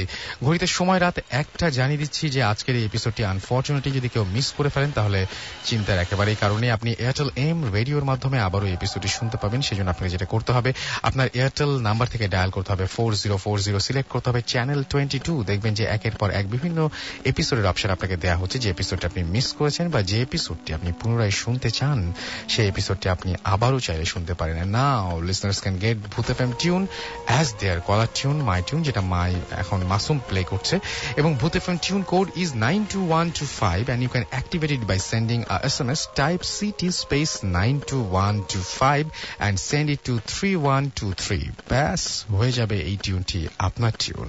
চলে আসছি ঘটনায়, এবং আমি আমার পরবর্তী যে গেস্ট রয়েছে তার কাছে জানতে চাইবো তার নাম এবং কোথা থেকে তিনি এসেছেন সেটা আপনাদের সবাই। হ্যালো রাসেল ভাই, আমি মোর্শেদ, খিলগাঁও থেকে এসেছি। ওকে, শুরুতে আপনাকে অভিনন্দন। ওকে, আমি যে ঘটনাটা বলছি সেটা আমাদের বাসার পাশে ঘটা। আমাদের পাশের বাড়ির পিছনে অনেকগুলা টিনের ঘর আছে যেগুলা ভাড়া দেওয়া থাকে।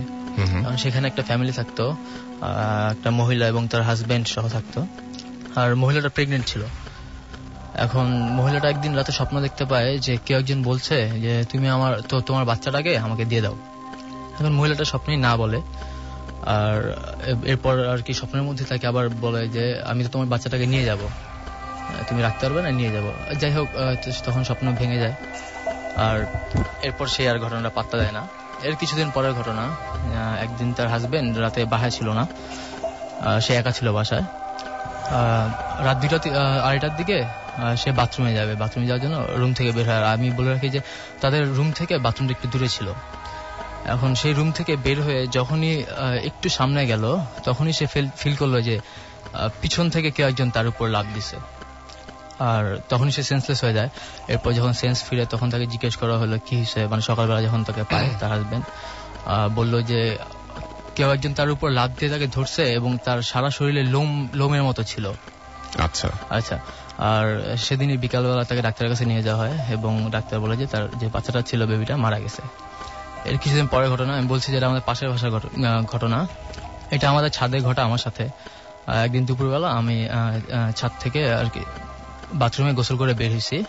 বের হওয়ার পর জাস্ট কিছু স্টেপ সামনে যাব, তখনই ফিল করি যে কেউ একজন লাফ দিছে। ছাদে কেউ ছিল না, লাফ দিছে। আর ভাই জানেন যে ছাদের উপর কেউ লাফ দিলে একটা আওয়াজ হয়, আর সেটা টাইপের একটা আওয়াজ হয়। হ্যাঁ, ধূপ টাইপের একটা আওয়াজ হয়, সেটা আমি পুরো ফিল করতে পারি। বাট ওইখানে কেউ ছিল না।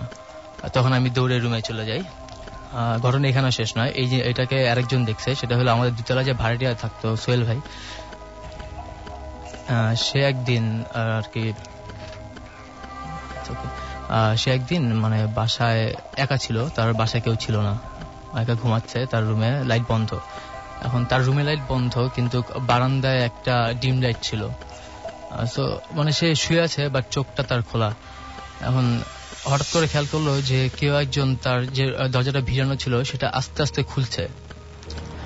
এখন খুলতেছে, সে তাকিয়ে আছে, মানে এমন সময় দেখলো যে একজন যে ঘরের ভিতরে ঢুকতেছে 6 ফিটের মতো লম্বা, তার সারা শরীরে লোম, এবং হাঁটতে হাঁটতে তার রুমের প্রায় তার বিছানার কাছে চলে আসছে। এমন সময় আর কি সে বেড সুইচটা অন করলো এবং লাইট জ্বালার পর দেখলো সব ভ্যানিশ, কিছু নাই রুমের মধ্যে। এটা ছিল ভাই ঘটনা। ওকে, আপনাকে অনেক অনেক অনেক অনেক ধন্যবাদ। আমাদেরকে ছোট্ট বিরতিতে যেতে হচ্ছে এবং বিরতির পরে আমরা আবারও ফিরে আসছি। সুতরাং আমাদের সঙ্গেই থাকুন, কোথাও যাবেন না। এবং ইন দ্য মিন টাইম, বিরতির মাঝখানের সময়টুকুতে যারা আমাদের SMS করতে চান তারা SMS করুন, লিখে ফেলুন ফুর্তি, স্পেস দিয়ে আপনার নাম, স্পেস দিয়ে আপনার মেসেজ, আর পাঠিয়ে দিন 9840 নম্বরে। ফিরে আসছি একটু পরে। স্টে টিউনড রেডিও ফুর্তি এন্ড ডোন্ট স্টপ দ্য ফুর্তি।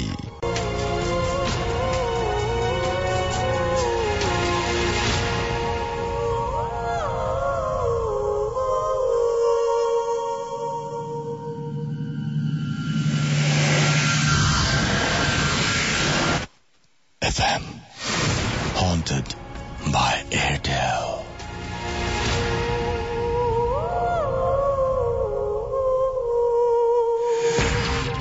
শুনছেন সব সময় রেডিও ফুর্তি। আমি রাসেল আছি, সাথে আমার সাথে রয়েছে মাসুম। ঘড়িতে সময় রাত 1:07 চলছে ভূত এফএম হন্টেড বাই এয়ারটেল। আপনাদের সবাইকে আরো একবার স্বাগত জানাচ্ছি। সেই সাথে জানিয়ে দিচ্ছি যে আলমগীর আমাদের রাজশাহী থেকে এসএমএস করেছেন, সুমন রয় আমাদের এসএমএস করেছেন, দীপ্তি আমাদেরকে এসএমএস করেছেন কাদিরগঞ্জ রাজশাহী থেকে, এছাড়া আমাদেরকে নিরিশা এসএমএস করেছেন এবং তিনি বলছেন যে আজকে আমার কিছু ঘটনা আমি জানাতে চাই। ভূত এফএম রেডিও ফুর্তি .fm হচ্ছে আমাদের অ্যাড্রেস।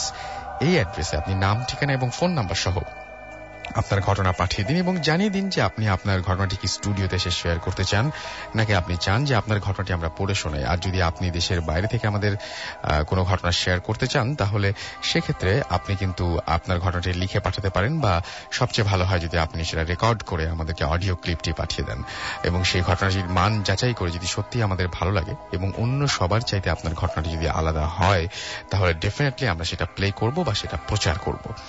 মারুফ রাজশাহী থেকে এসএমএস করেছেন, খুব ভালো লাগছে তার স্পেস তোরা আমাদের এসএমএস করেছেন।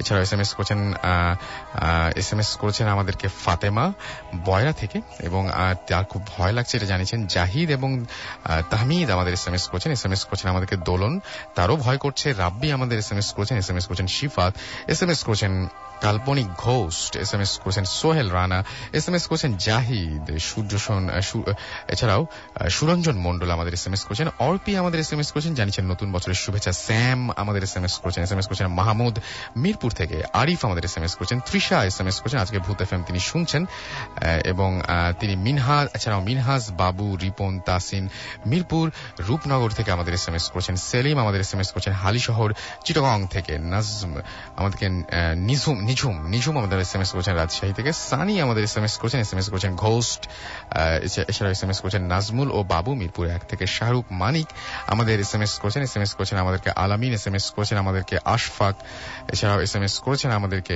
রমজান সহ আরো অনেকে। যাই হোক, আপনি এসএমএস যদি করতে চান সেটা হচ্ছে নিয়মটি তো আপনি জানেনই, তবে একটা কথা বলবো, সেটা হচ্ছে যে আজকে আমার মানে নিজের শরীরটাও বেশ খারাপ। সো আমি বলেছিলাম প্রথমে যে আজকের ভূত এফএমটা হয়তো দীর্ঘ হবে না, দীর্ঘ হবে অবশ্যই। আরো বেশ কিছু ঘটনা রয়েছে, সেই ঘটনাগুলো যদিও আমাদের বিভিন্ন যারা লিসেনার, যারা আমি বলি যে অনেকে হয়তো ঘটনা পাঠাতে চান কিন্তু সরাসরি স্টুডিওতে আসতে চান না, কেউ হয়তো অন্য দেশ থেকে ঘটনা শেয়ার করতে চান, কেউ হয়তো চান অন্য শহর থেকে, সেক্ষেত্রে তারা বেছে নেন আমাকে যে আপনি আমার ঘটনাটি পড়ে শুনিয়ে দেন। আর অনেকে বেছে নেন একটা মানে জাস্ট হচ্ছে ঘটনাটি রেকর্ড করে তারপর সেই ঘটনাটি আমাদের কাছে পাঠিয়ে দিন এবং আপনারা অন্যরা চান যে আমি যেন সেই অডিও ক্লিপটি প্রচার করি। তো এরকম দুটো অডিও ক্লিপ আমার কাছে রয়েছে, সেই দুটো অডিও ক্লিপ আমি আজকে আপনাদের শোনাতে চাই এবং দুটো অডিও ক্লিপ আমার মনে হয় যে আপনাদের কাছে অসাধারণ লাগবে, আমার কাছে বেশ ভালোই লেগেছিল। তার আগে আমি বলি যে আমি চলে যাচ্ছি, বাট মাসুম আপনার সঙ্গে থাকছে এবং আজকের মতো মানে আমার কাছ থেকে এখানে বিদায় নিতে হচ্ছে। তার আগে আমি যাবার আগে জানিয়ে যাই যে অবশ্যই আমাদেরকে ইমেইল করতে ভুলবেন না, কারণ আপনারা ইমেইল করেন বলেই আমরা বারবার ঘটনা নিয়ে আপনাদের কাছে ফিরে আসতে পারি। দ্যাটস ওয়াই আপনারা আমাদের ইমেইল করুন এবং ইমেইল অ্যাড্রেসটি হচ্ছে bhutfm@radiofurti.fm, which is bhutfm@radioforti.fm। এবং মাসুমকে আমি আবারও থ্যাঙ্কস দিচ্ছি যে আমার শরীরটা বেশ খারাপ ছিল, বাট ট্রিমেন্ডাস হেল্প করেছে সে আমাকে, এবং যার জন্য আজকে গেস্টরা অনেক চমৎকার সব ঘটনা আপনাদের কাছে শেয়ার করে। আশা করছি আগামীতেও এরকম আপনাদেরকে পেয়ে যাব। আর আজকে অডিও ক্লিপ এনজয় করুন এবং ভূত এফএম শেষ হয়ে যাওয়ার পরেও থাকছে ফুর্তির দারুণ সব প্লেলিস্ট, সুতরাং আমাদের সঙ্গেই থাকুন। কথা হবে আবারও আগামী শুক্রবার। সেই পর্যন্ত সবাই ভালো থাকবেন, সুস্থ থাকবেন, মোস্ট ইম্পর্টেন্টলি ফুর্তি থাকবেন। এবং এখন কিন্তু আমি চলে গেলেও ফুর্তিতে আপনার জন্য ভূত এফএম থাকছে এবং ভূত এফএম দুটো ঘটনা আপনার জন্য থাকছে। সো এনজয় করুন। আজকের মতো এখানে আমার পক্ষ থেকে টাটা, রেখে যাচ্ছি মাসুমকে। মাসুম আছেন তো? ইনশাআল্লাহ। তো মাসুম আছে। আজকের মতো আমি আপনাদের সবাইকে বিদায় জানাচ্ছি। Tata. Hello everyone, hello Rasel ভাই, আমার নাম তাইবা হক শিফা। আমি পুরান ঢাকা চকবাজার এলাকায় থাকি। আমি এসএসসি সেকেন্ড ইয়ার পড়ছি। আমার যে ঘটনাটি রাসেল ভাই, সেটা আমার খালামণির সাথে ঘটে যাওয়া একটি ঘটনাটি ঘটে 2008 সালে আমার নানুর বাসায়। আমার নানুর বাসাটা পুরান ঢাকায়। আমি জায়গার নামটি উল্লেখ করতে চাচ্ছি না, বলে রাখা ভালো। বাসাটা একটু হন্টেড। বাসাতে অনেকে অনেক কিছু ফিল করে। রাতের বেলা প্রায় মনে হয় যেন কেউ নুপুর পরে হাঁটা চলা করে। অনেক অনেক রকমের মানে একটা সাউন্ড হয়। সাউন্ডটি এমন যেন কাছে ডাকে, ও মানে খুবই সফট সাউন্ডটি। কিছু মুরব্বীরা বলে থাকেন যে বাসাতে দুটি মহিলা হাঁটা চলা করে, বাসার সিঁড়ি দিয়ে উঠানামা করে, এবং তাদের একজন সাদা সালোয়ার কামিজ পরানো থাকে ও একজন লাল রঙের শাড়ি পরা থাকে।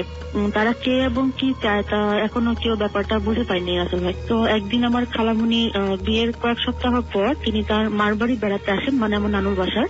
বলে রাখি রাসেল ভাই, আমার যে জুলি খালা তিনি খুবই সুন্দর, তার মাথায় খুব ঘন কালো লম্বা চুল। তো সেদিন মাগরিব নামাজ পড়ার জন্য, মানে মাগরিবের নামাজ পড়বে, তো পড়ার আগে তিনি উজু করতে যান বাথরুমে।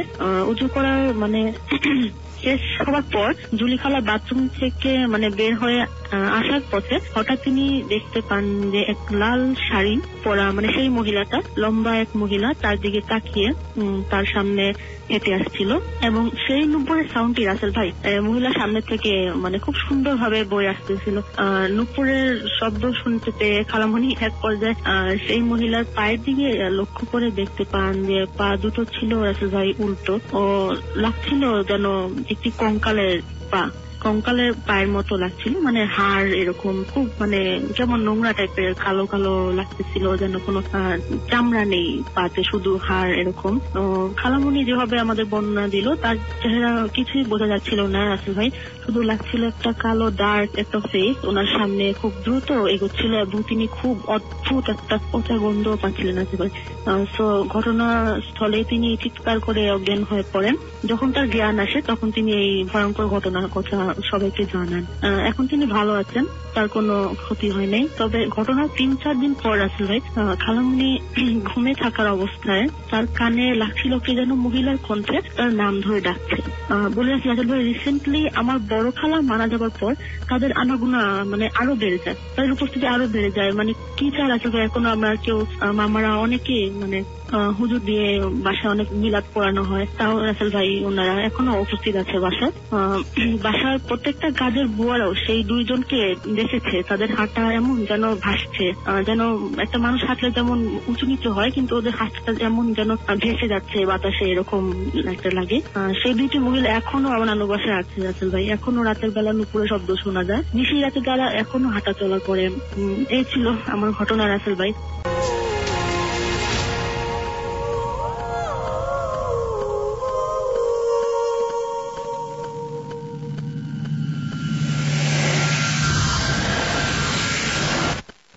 FM haunted by Airtel.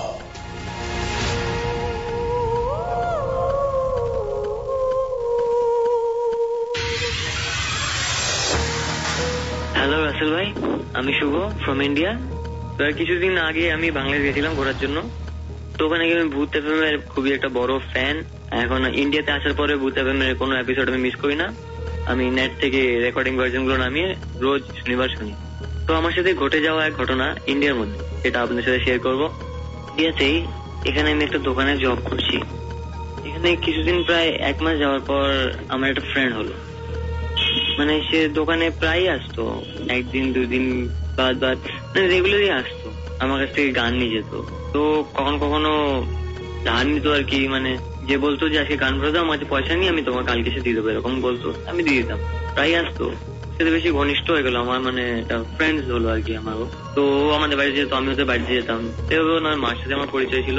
এভাবে কিছুদিন কাটলো। তো একদিন হঠাৎ করে বললো যে শুভদা, আমার কাছে না বেশি টাকা নেই, তুমি আজকে গান করে দাও আমাকে, আমি কালকে এসে তোমাকে দিয়ে যাবো টাকা।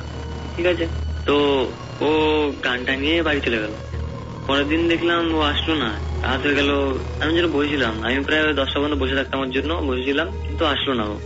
ওর নামটা বলে দিই, ওর নাম হচ্ছিল শুভদীপ। তো ও আসলো না, আমি ঘরে ফোন করলাম, ফোন কেউ উঠাচ্ছে না, ফোন উঠালো না। তাছাড়া আমি ওর নাম্বারে ফোন করলাম, ওর নাম্বার সুইচ অফ, বুঝতে পারলাম না কিছু, কি হলো এরকম গেল।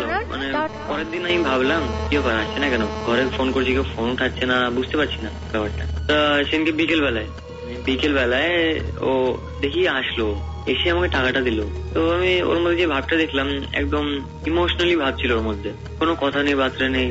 আমি বললাম, কি শুভদীপ, তোকে কিছু বলেছে কেউ? কিছু বললো না, আমাকে তাকিয়ে রয়েছে। বলে না, কিছুক্ষণ পর বললো না। আমি যে কি, না না কিছু তো হয়েছে তোর, বাড়ি যাবি না? বলছে হ্যাঁ যাবো। তো আমি বললাম ঠিক আছে চল, আমি সাইকেলে করে তোকে ছেড়ে দিয়েছি। বললো না আমি চলে যাবো। আমি বললাম না না চল। সাইকেলে বসালাম। রাসেল ভাই, আমি একটা জিনিস আমি করতে পারলাম না, যে ওকে সাইকেলে বসিয়ে নিয়ে যাচ্ছি, কিন্তু মনে হচ্ছে না আমার সাইকেলের পিছনে কেউ বসে আছে। আমি ওকে জোক মারলাম এমনি, আমি বললাম কি রে, খাবার দাবার খাচ্ছিস না নাকি তুই? তোর তো ওজন হাওয়ার থেকেও হালকা হয়ে গেছে। কিছু কোনো আনসার দিল না। আগে এমনি আমার সাথে অনেক ফান করতো, অনেক কিছু দেখলাম, সেদিনকে কিছু বললো না আমাকে। আমি ঘরে গেলাম, বেল বাজালাম, দেখি খুলছে না। আমি দরজা ঠকঠক করলাম, খুলছে না। অনেকক্ষণ পরে ওর মা দরজা খুললো কাঁদতে কাঁদতে। আমি বললাম আন্টি কি হলো? তো আমাকে কিছু বলছে না। গিয়ে মানে বাড়ির ভিতরে কি কান্না করতে লাগলো। তো বাড়িতে দেখি ভিড়, সবাই ভিড়, একদম মানে প্রচুর বাড়িতে ভিড়। কিছুক্ষণ পরে জানতে পারলাম যে কেউ মারা গেছে ওনাদের ঘরে। তো আমি গেলাম, আমি আন্টিকে জিজ্ঞেস করলাম আন্টি কি হয়েছে? তো আন্টি এসে কান্না, আমাকে ধরে কান্না করছে। আমি বুঝতে পারছি না কি হয়েছে। বলেন আন্টি কি হয়েছে? বলে তোমার শুভদীপ মারা গেছে। আমি না কথাটা শুনে না শক্ট হয়ে গেলাম একদম। কি বলেন মারা গেছে? এই তো এক্ষুনি আমার সাথে সাইকেল করে আসলো, পিছনে ঘুরে দেখি ও আর নেই। ব্যাপারটা আমি কিছুতেই করতে পারলাম না। বলছে ও তোমার দোকানে যায় বলে টাকা নিয়ে আমার কাছ থেকে বেরোলো ঘর থেকে। আমি বললাম আজকে দিতে হবে না, কালকে যাস। কিন্তু রোড অ্যাক্সিডেন্টে মারা গেল। সে মানে বোঝাতে পারবো না আপনাকে, এত কান্না করছিল। মা বাবার একটাই সন্তান ছিল। তো যখন আমি দেখলাম ওকে, মানে ডেড বডিটা দেখলাম, তখন আমার বিশ্বাস হলো। তখনও কিন্তু আমি বিশ্বাস করতে পারছিলাম যে ও মারা গেছে। কিন্তু তারপর আমি এদিক ওদিক তাকালাম, কোথাও নেই। তারপরের দিন থেকে আমার সাথে কিছু হয়নি আর এরকম। এ পর্যন্ত ছিল আমার ঘটনা। ধন্যবাদ।